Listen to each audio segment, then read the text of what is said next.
Shamarree Haannaa Addaamuu jedhamte Finfinneetti dhalattee guddatte. Haannaan ogummaa miidhaginaa kutaalee Oromiyaa garaa garaatti barsiisaa jirti. Dhiyootti barattoota 100 ol eebbisiisuu dubbatti. Moodeliidhallee. Akaadaamii miidhaginaa Finfinneetti hundeessuudhaan afaan Oromootiin barsiisuu eegalte. Manni miidhaginaa Hani Akaadaamii jedhamu ogummaa meekaappii qeensaa fi baallee ijaa miidhagsuu leenjisa. Waa'ee hojii ishee kana Warqinaa Dirribsaa gaafateera. Barnoota irraa kanan yeroo dheeraa dabarsee akkan eebbifameef ta'een garuu hojii yaaleen ture. Yeroo xinnoo mataatu malee jalqabeen ture hojii. Ogummaan ammoo hojjechaa jiru baay'ee hojii sitti tolu gammadaa hojjettu akkasumas immoo si milkeessudha. Haannaan hojii kana keessatti meekaappiin maal akka ta'e ibsiti. Jalqaba irratti namoota hedduu meekaappii jechuun gaafa hubatanii nama jijjiiru yookaan nama biraa fuutee nama biraa fakkeessutti fakkaata.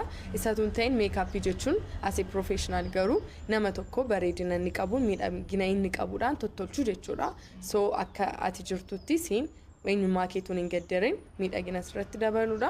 Akka namni hojjetatu sun jiruttidha malee nama sana jijjiiru yoo ta'e meekaappiin gosa hedduu qaba. So gosa hedduu sana keessaa isa creative work yookaan immoo fiilmii fa'aa gaafa ilaaltu shamarran gara dhiiraatti dhiira gara durbaatti jijjiiranu isa nu jalaataa.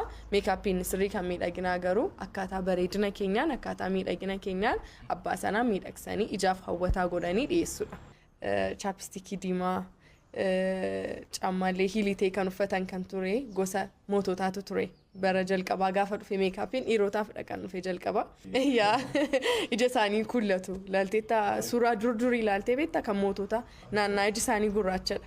Iji isaanii gurraacha hidhii isaanii akka diimachuu wayiin ta'a waan akkasiin kun warroota dhiiraaf kan qophaa'e ture. Even hiil caamaan hiilillee warra dhiiraa ture yeroo keessatti gara warra shamarraniitti deddaramaa dhufe garuma aadaa keenyatti gaafa deebinu immoo harmooliin keenya babbareedanii gabaatti ba'uudhaaf kullatu ija isaanii ture akkasumas waan foolii isaa urgaa ofitti godhanii foolii isaaniillee bareechanii ba'u rifeensa isaanii akkatti toleetti even qibaatii adda addaa ofii isaanii meek godhanii babbareedanii ba'u. So meekaappiin duruma kan jalqabamedha. Amma garuu karaa moodern ta'in nama tokkotu hin miidhin saayid effeektii ittiin uumiin akkamitti akka hojjennu yeroo itti baratanidha. Hojiin miidhaginaa kun barnootaan deeggaramuun sababa barbaachisuuf Haannaan dubbatteetti. Namootni ogummaa malee gaafa meekaappii hojjetanii fakkeenyaaf namni tokko taayippii ofiisaatii qaba fuullisaa namni fuullisaa sensitiivii ta'ee jira namni fuullisaa immoo gogina qabu jira. So taayippii sana addatu hin baasiin waan argite fuutee irratti appilaayi goota taanaan qaamni nama sanaan miidhama fuulli nama sanaan miidhama. Amma garuu gaafa nuun barnoota laannu asii kaasnaan jalqaba skin care treatmentii namni tokko gosa skin care akkam akkamii akka jiraate adda baafanii nama sakamiif sakam akka gochuu adda baasanii qaban barataniiti kan galan waanta ta'eef eenyuuf maal akka gochuu danda'an beeku. Even side effect isaallee guddaadhaanidha kan gadi buutu jechuudha. Ofii meekaappiin gosa meeqa qaba? Kanaaf Haannaan deebii qabdi. Meekaappiin misirroo jira. Creative work jennee kan hojjennu jira. Special effect goonee kan hojjennu jira.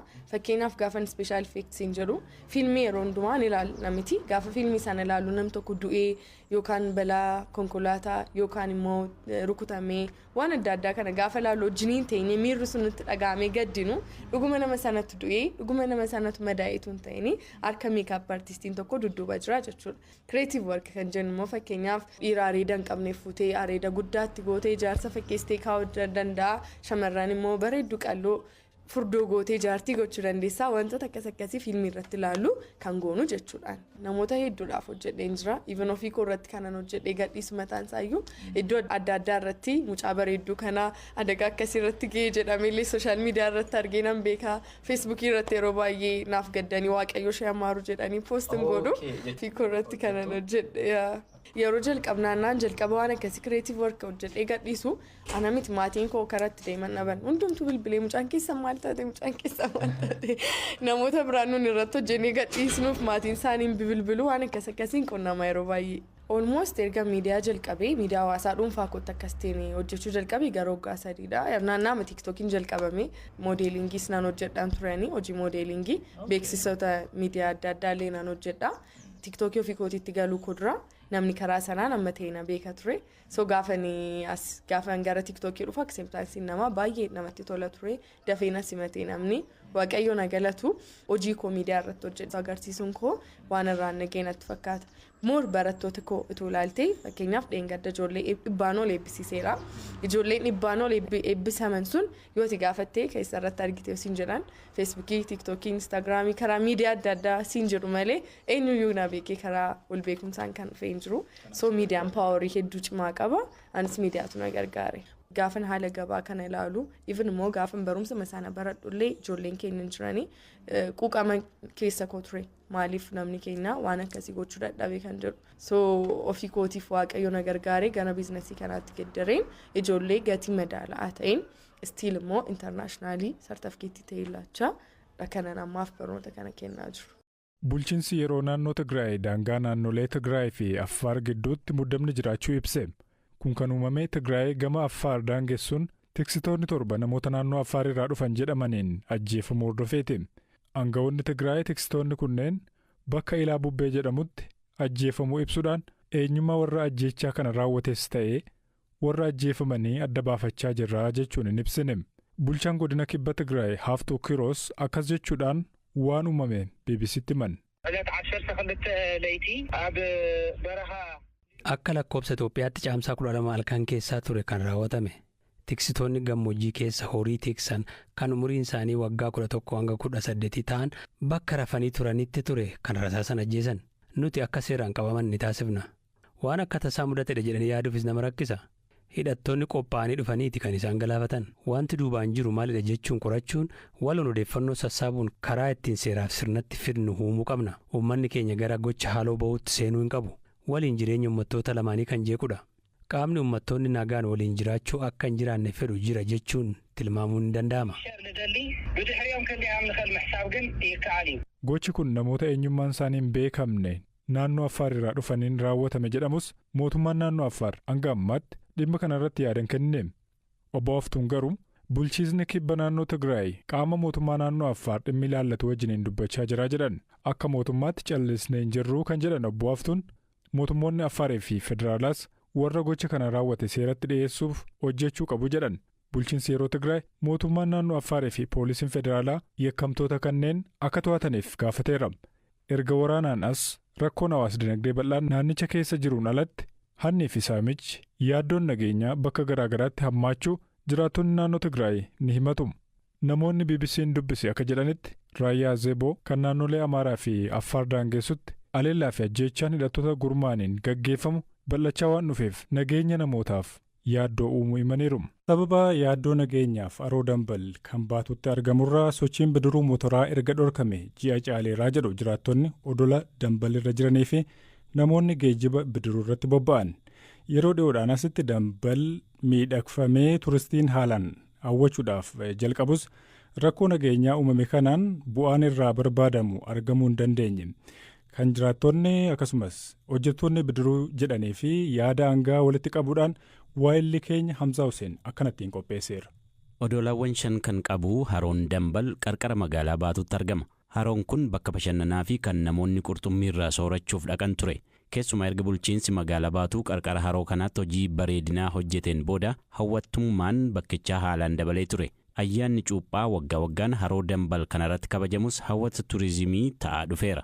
Haa ta'u malee erga yeroo dhiyoositti sochiin hidhattoota waraana bilisummaa Oromoo WBO naannawa magaalaa baatuutti mul'achuu eegalee booda yaaddoo nageenyaaf jecha sochiin bidiruu haroo kanarratti taasifamu guutummaan guututti dhaabbachuu jiraattonni odola haroo kanarra jiraatanii fi namoonni bidiruu oofuun jireenya ofii geggeeffatan BBC'tti himaniiru.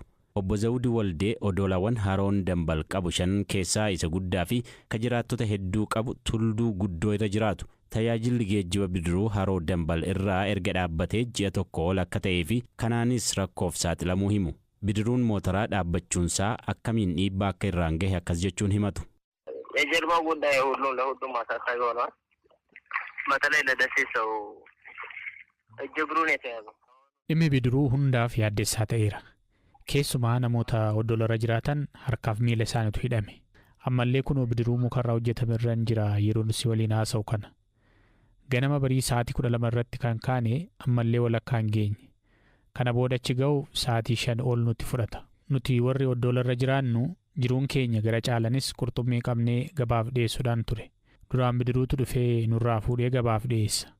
Amma garuu bidiruun dhufuu dhiiseera. Kanaafuu rakkoo hamaa keessa jirra. Keessumaa oomishni kuduraa fi muduraa waqtii ga'ee jirutti gabaa magaalaa baatutti geessu waan hin dandeenyeef oomishni timaatimaa fi shunkurtii qisaasamaa jira. Dura yeroo bidiruun motoraa jiru sa'aatii tokko keessatti tulluu guddoodhaa kaanee magaalaa baatuu geenya ture. Amma garuu bidiruu mukaatiin nama 2-3 taanee deemna. Inni ammoo imala sa'aatii 7 nutti fudhata. Jireenya keenya warra oddolarra jiraannu guutumaan guututti jiraachuu bidiruu irratti hundaa'a. Baay'inaan qurxummii qabnee gabaaf dhiyeessina.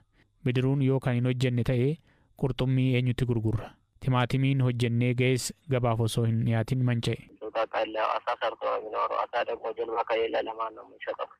Haroo Dambal irratti konkolaachisaa bidiruu ka ta'ee fi yaaddoo nageenyaaf jecha maqaan isaa akka hin ibsamne ka nu gaafate jiraataan biraas tajaajilli geejjiba bidiruu Haroo Dambal irraa erga dhorkame galii argatan dhabuudhaan amma maatii biratti deebi'uun hojii qonnaa irra akka argamu dubbata. Hidhattoota deddeebistuu loojistikii dhiyeessituuf jedhanii hojiin bidiruu kun akka dhaabbatu ajajan. Keessumaa kanneen imala amantaaf gara odolaa dhufan naa bilbilu amma hojiin dhaabbateera jedha. Dhimma tajaajilli imala bidiruu Haroo Dambal irratti dhorkamuu kana gaafachuuf kantiibaa magaalaa Baatuu obbo Ahmaddiin Ismaa'eel dubbisuuf irra deddeebiin bilbillus kaasanii deebii kennuuf ayyamumoo hin taane.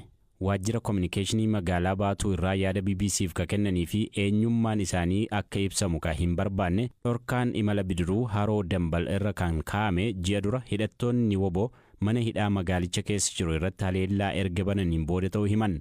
Ji'a tokkoon dura hidhattoonni mana hidhaa magaalaa Baatuutti argamu irratti haleellaa bananii lubbuun namaa darbee ture. Isa hordofee hidhattoonni kunniin bidiruudhaan achirraa garas dhufu kan jedhuun yaaddoo nageenyaaf jecha akka dhaabbatu ta'e jechuun sababii dhorkaan kun kaa'ameef BBC'tti himan.